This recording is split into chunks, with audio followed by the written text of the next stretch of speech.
bond, as I mentioned a moment ago, largely addresses the 50-year-old structures in our campus core.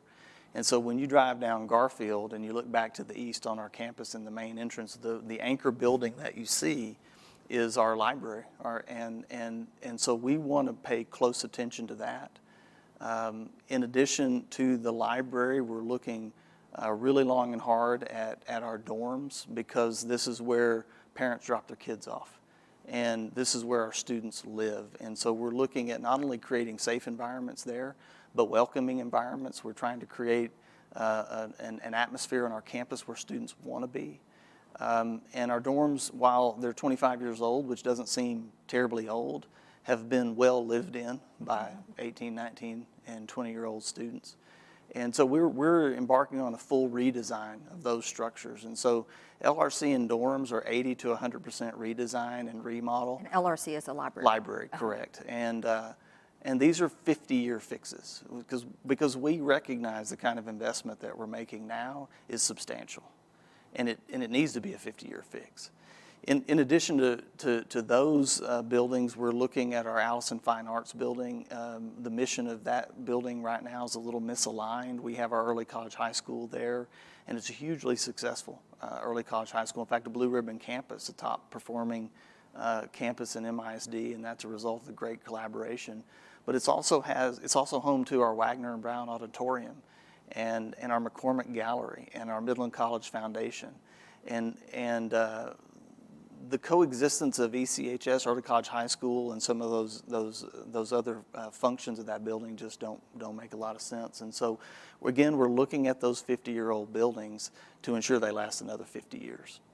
And then what about safety and security? Yeah, safety and security is addressed in every area of this bond package, but there are buildings that we won't touch. For example, our Murray Hall Academic Building, our Pre-K Academy, our Cowden Dining Hall. And so we're going to utilize the funding there to ensure that there's consistency across all buildings in platforms and software. We're going to make sure that all of our door controllers are on the same platform, so that you have to have multiple systems running at the same time. And again, it's just unfortunate in 2025 that has to be something that you're hyper-focused on, but it's something that we're hyper-focused on. Christine, the board has put together this $450 million bond proposal. Could you explain how the board arrived at this proposal? Sure. The community was deeply involved in a bond advisory planning committee. We invited multiple people across different areas of the community to come and be a part of the meetings that we held. We weren't asking them to rubber stamp what we had put together. We were asking them for their input on sharing the data of what we felt like was necessary, but then also asking them to weigh in heavily on what they felt like as a community they wanted to see for Midland College. So 3 meetings with over 100 active members on that planning committee created what actually turned out to be the $450 million bond.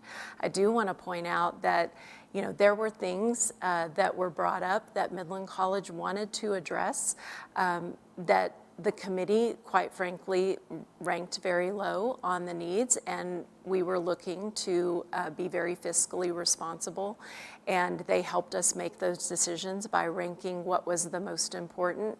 And so we pared down what we provided and came out, and the trustees ultimately voted on based on community input in order to be fiscally responsible and really just address the needs, not the wants. And I would add, if I may, that this wasn't a quick decision. This took over a year and a half, where we instituted infrastructure studies that was brought to us by administration to tell us the need. We listened to for us as a board, that was very important. Midland College has a great history of being fiscally responsible. We have taken care of our money. We have taken care of the taxpayers' money, and it's evident. You can see that. It's public record. But it's very important that we as board members also continue to think about the community and think about the tax dollar, and we did, and it came to the point where we had to listen to industry. But the most important thing is that we're turning students away. not just students from the high school, but adult students that want to learn as well. So I think that's important to know why we're here and why we do the things we do, and that's because we want to change people's lives and change students' lives. So I think that's very important as well. Well, Damon mentioned a moment ago that you all also involve the business community in designing some of these facilities. Do you talk a little bit more about that? Yeah, I mean, obviously we have advisory committees, and I think that's very important. That's one thing that I talked to Damon a lot about, that we have to listen to the industry. The industry needs to tell us what they need, because what they need today is going to be totally different maybe in another 3 months. It's just always changing with technology. So, we included the Warren Cats, the Arch Rocks, the compression, automation, electrical companies to make sure that we train to what is needed. We can't just pick out of a box what we're going to teach. We have to literally teach the industry, and that's important. So we're grateful for industry that continues to work with us and continues to give us that advice that we so need to make sure that we're providing and producing the top-notch future employees that they need. Well, I'm going to stick with you for a second, Adrian. If the bond passes, how will you keep the community informed of the progress? Yeah. Something very important to me, for sure, and this board, is that transparency is very important. So we will have a committee that will make sure that they have oversight over the bond. We will obviously communicate to the community what we're doing with their tax dollars, how we're progressing with the project in all aspects. We had somebody call us and say, why don't you put everything down that you're going to be spending money? We did it. We have nothing to hide. And I think that's important. I think it's important that you continue to communicate with the taxpayer and that you're upfront and you answer their questions. It's not hard to do, but I'm committed, as well as our fellow board members are, to transparency, committed to working hard to make sure we pay this bond off early. I think that's also important, and that's a commitment that we're willing to make. How long will the construction take if the bond is approved? But 2 years? Yeah. We have to be ready by the time the high school's open. So they open in 2028, so we have to be ready by then. Yeah, so we've invested about $18 million in the last almost 2 years now, and our planning it has been exceptionally thorough. And so in the event of a successful bond package, we'll run through a canvassing and cooling off period, and we'll then turn around and sell the bonds. And our expectation is that we could put a shovel in the ground in 60 to 90 days. With health sciences facilities opening in the spring of 28, applied technology facilities opening in the summer, ready for students in the fall of 2028. And as Adrian said, it's perfectly aligned with the construction of the new high schools. Why is that important? It's really important because we face certain struggles in terms of serving dual credit students. One of them is transportation. You don't think of that as being as really significant as it is. But it's very difficult to find bus drivers and to keep buses on route. And so when we bring everything to the main campus, we'll run a constant loop of buses between the high schools, and we'll have everything under one roof, essentially. And the high schools themselves have designed some entry-level lab spaces, and we're already today enrolling additional students in anticipation of a successful bond and the opening of these buildings in 2028.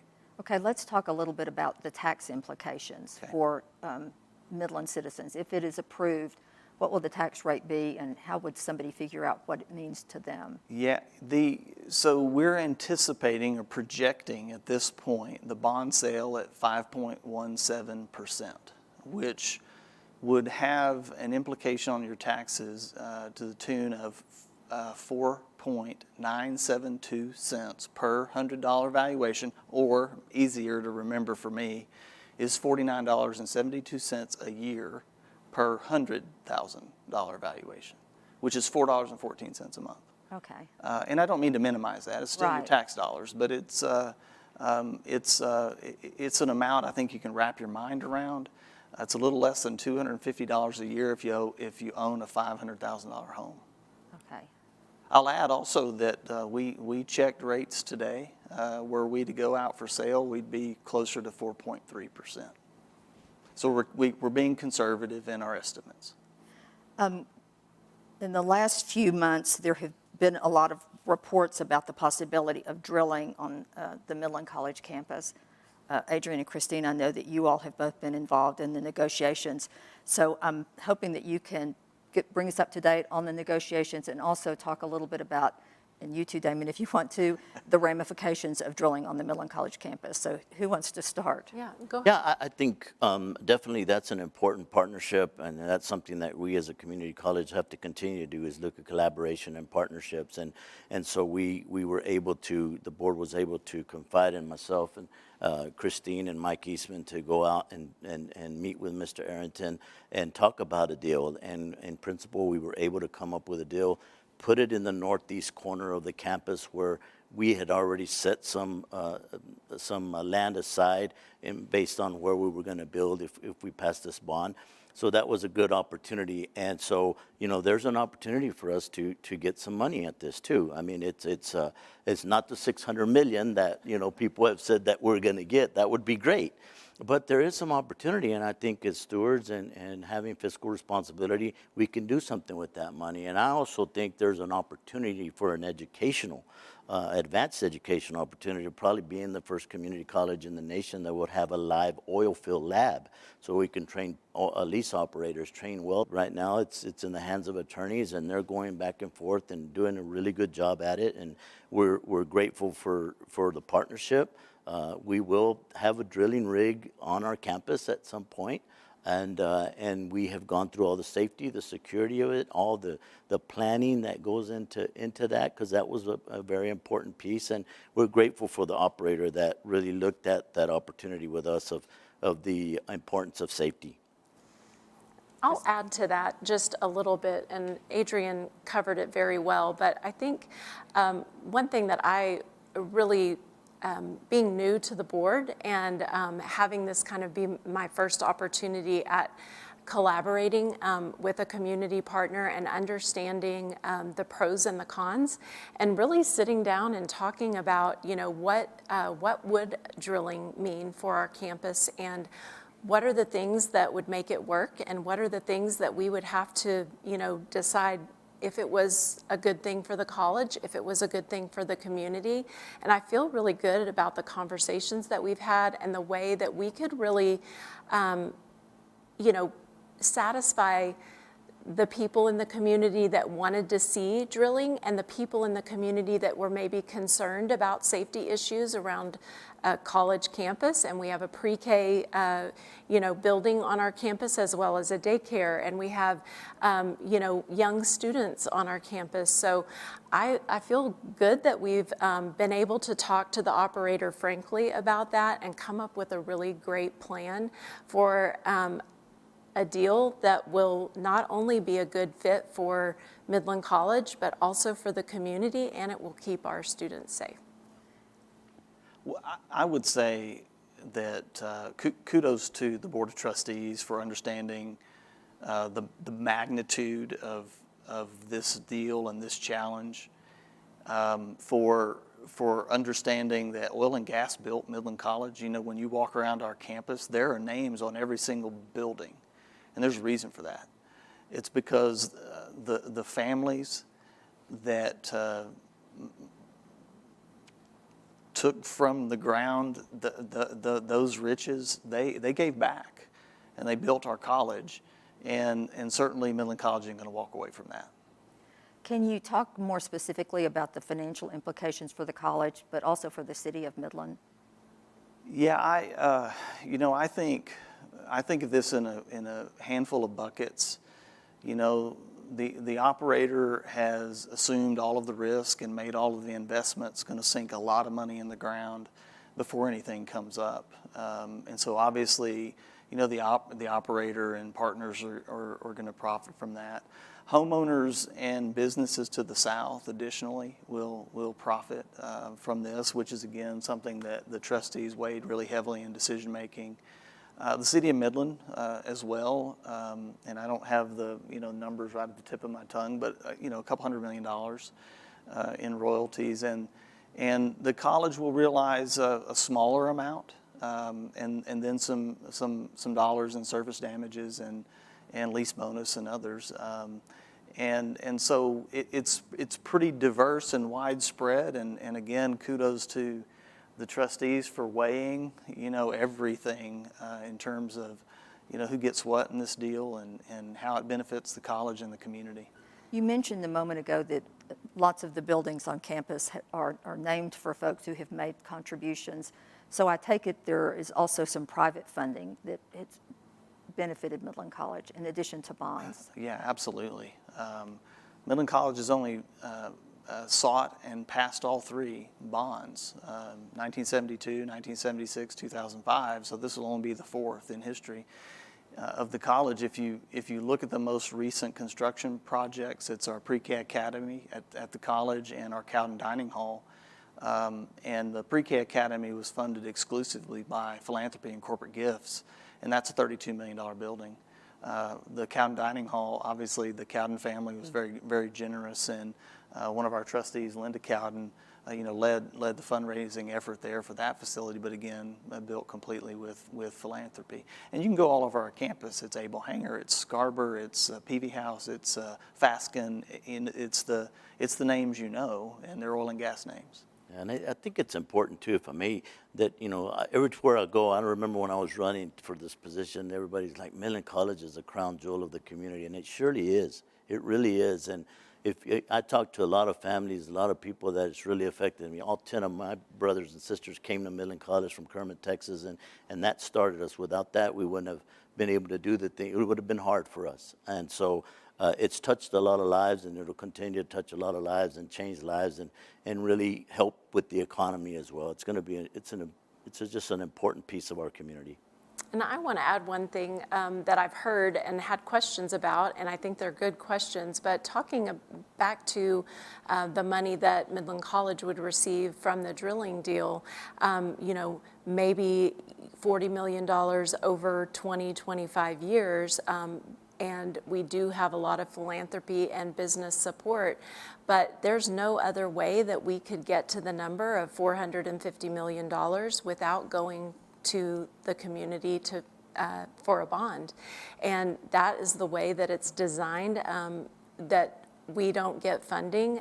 The college does not get funding from the state for bricks and mortar. We have to go out to the public and ask for it, and so that's what we're doing. Damon, real quickly, you mentioned the previous bonds. Give us just a little thumbnail history of Midland College. Interestingly enough, it begins with a failed bond effort. And our friends from Odessa College are in the studio, and if you go back to 1972, there was a desire on the part of the Midland community to have a physical campus in Midland County. And the bond at that time, and I don't want to fuel the kind of Midland-Odessa thing because, it's 2025 and it's probably time to forget about a lot of those things, but the Odessa community was not really convinced that they wanted to spend their tax dollars in Midland County. And as a result of a failed bond, community leaders went down to Austin and more or less demanded that a Midland Community College district be formed. And so, the college was created, again, ironically enough, of a failed bond. And I mentioned already, but that very year, taxpayers approved a $5.1 million bond, and then a couple years later, 6.3. And I'll tell you, in total, we're just north of $50 million in bonds approved in the 50-year history of the college, and it's a $550 million campus. So it's a pretty good investment. Well, I think we're going to have to leave it there for right now. I want to thank you all so much for being here. Our thanks to Damon Kennedy and Adrian